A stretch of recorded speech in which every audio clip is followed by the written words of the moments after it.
Hello everyone, welcome. My name is Natalie and this is Garden Air, and today I am just going over a couple of these little orchids that I had just picked up at Lowe's for literally $4. They were like 65% off because their blooms are on the way out, and you know, when they sit in stores for a while, they're just not properly taken care of.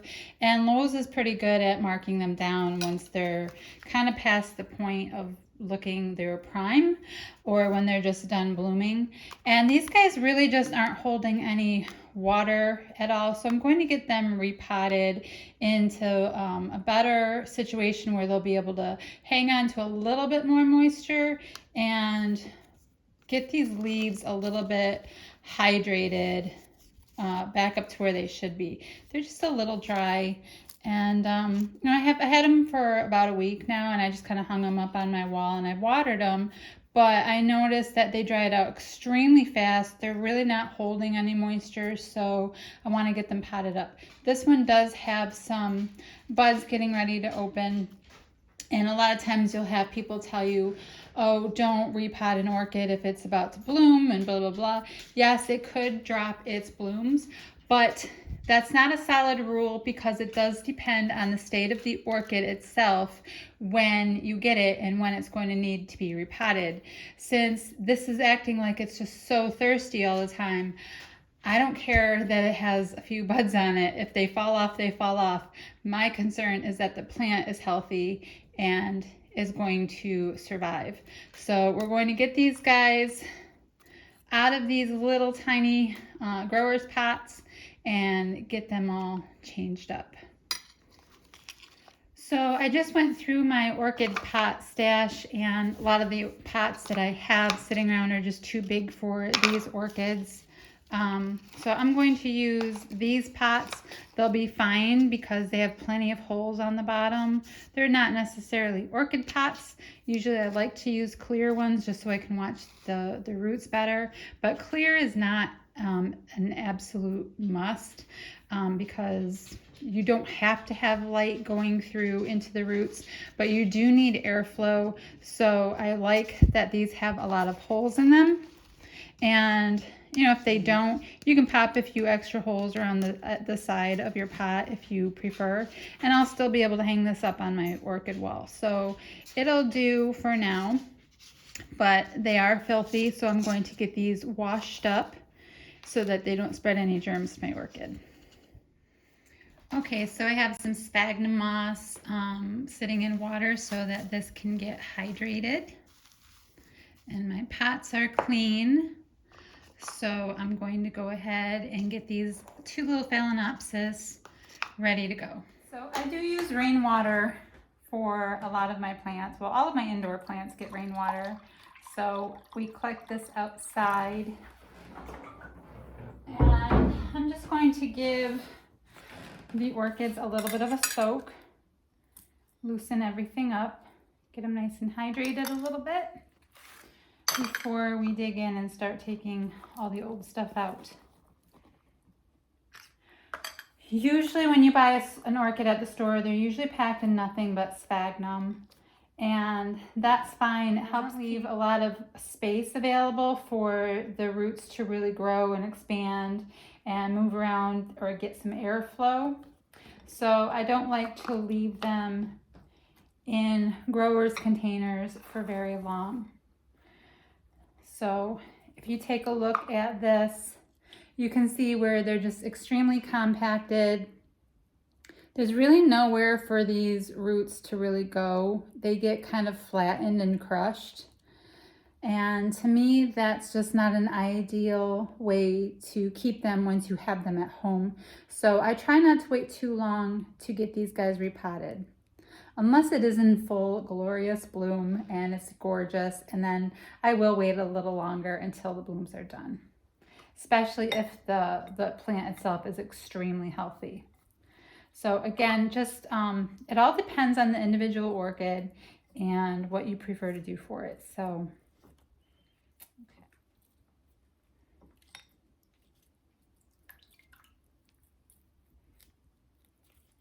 Once this sphagnum moss starts really getting hydrated, it becomes easier to take apart. And I can cleanly get it away from the orchid without doing damage to the roots.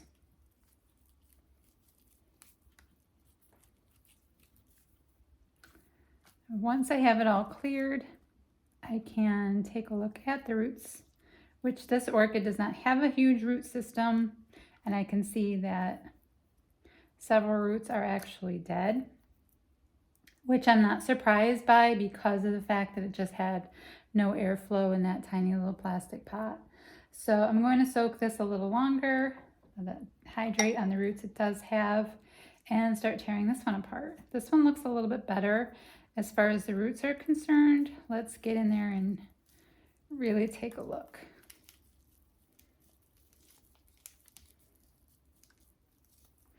If this gets extremely compacted and it's hard to get out even when it's moist, you can use a chopstick, kind of like poke it through and get around the roots a little bit better than maybe your fingers can, and cause less breakage on the roots, because I really don't like to break any of my healthy roots.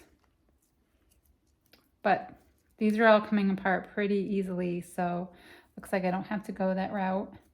And this one has a much healthier looking root system, and this orchid itself is definitely more hydrated than the other one was, because it definitely has nicer roots, and I really am not going to have to cut much off of this one at all.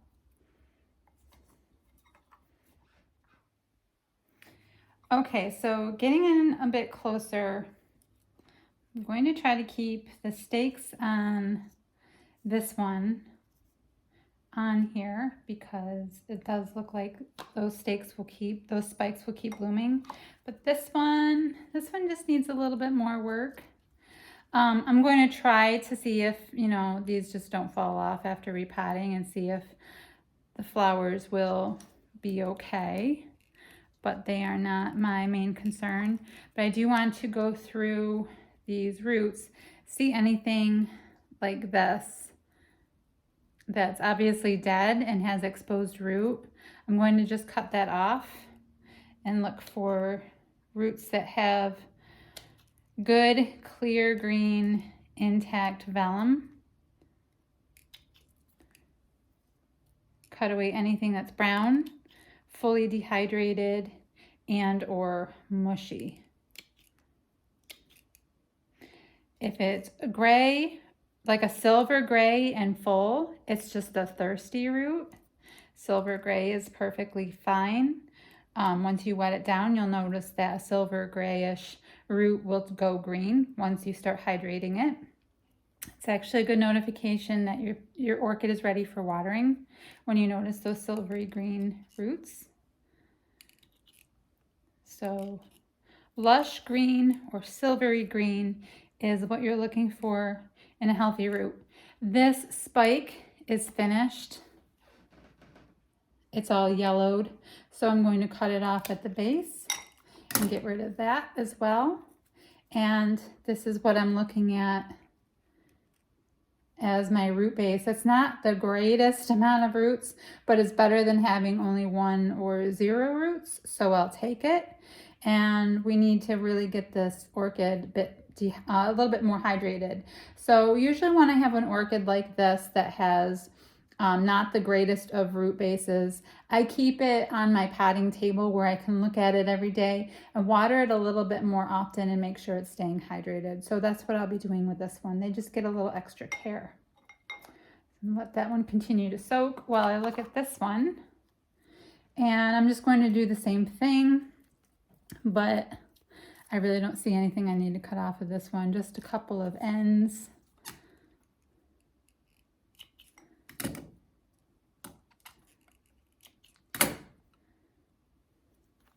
Even this yellow one might be on its way out, but it's nice and green at the bottom. So sometimes you'll see a root like that where you're like, half of it looks great and half of it doesn't.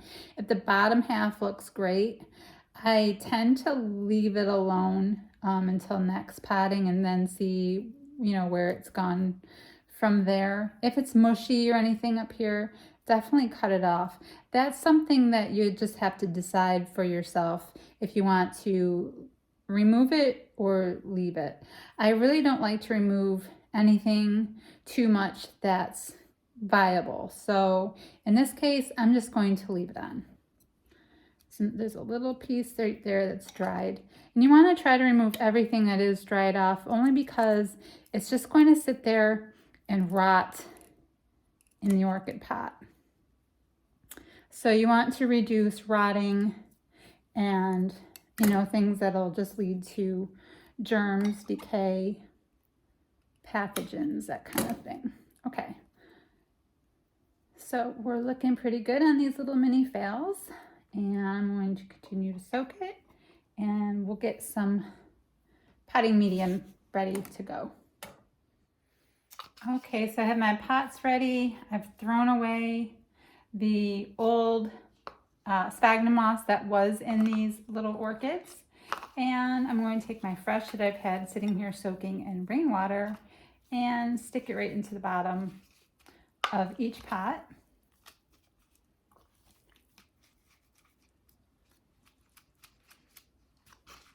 A little squish to release extra water.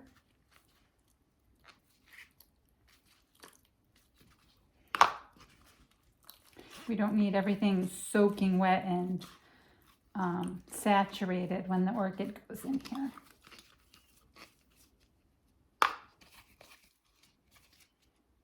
Okay, so let's grab our first one, and that's the one with the better root base. And what I'm going to do now is start working sphagnum moss, orchid bark, and leca around and throughout the roots of the orchid. And sphagnum moss obviously holding onto moisture, and the orchid bark and leca providing air pockets for air to move around the roots. I have done potting videos already before, so you're welcome to go back and check those out while I just kind of speed through the process of getting these two done up.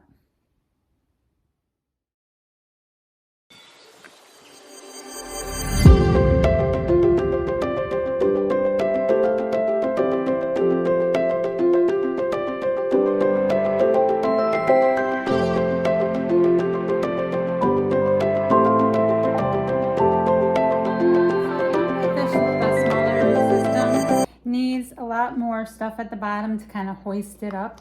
It doesn't have the roots to hoist it up on its own, so I need a thicker base layer for this one, and I'm going to make it a little bit more sphagnum moss thick because this one has a tendency to have more water loss than the other one. So I want to make sure it has enough really good sphagnum moss covering its roots to help keep moisture in, but enough bark to also allow a little bit of airflow so that it doesn't end up suffocating in the pot either.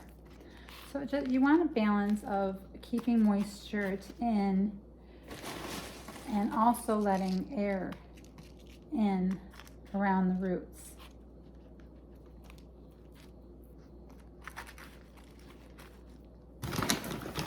Also I like to throw a couple of charcoal bits in to absorb any toxins.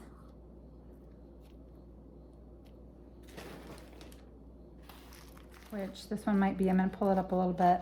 If it's too covered, you could end up with a lot of crown rot and killing your orchid that way. So I don't let my orchids get buried in there too deeply, which is hard when it only has a few roots and it won't really hold itself up too well. So hopefully we'll get some good root development in here, and the orchid itself will have a little bit better support in due time once it can grow some new roots.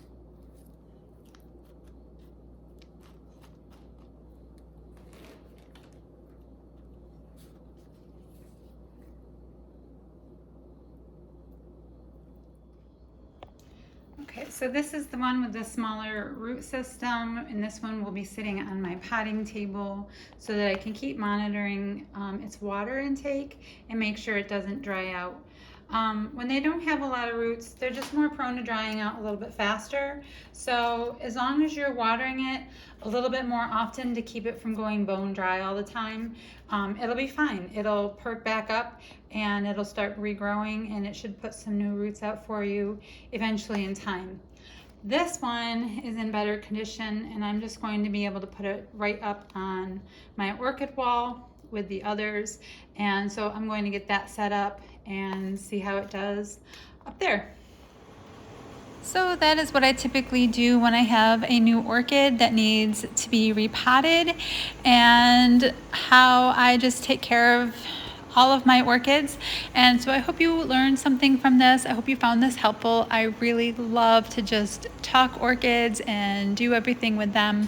So please check out my other orchid videos and some of my garden videos as well. And if you enjoyed my channel, I would really appreciate it if you would click subscribe.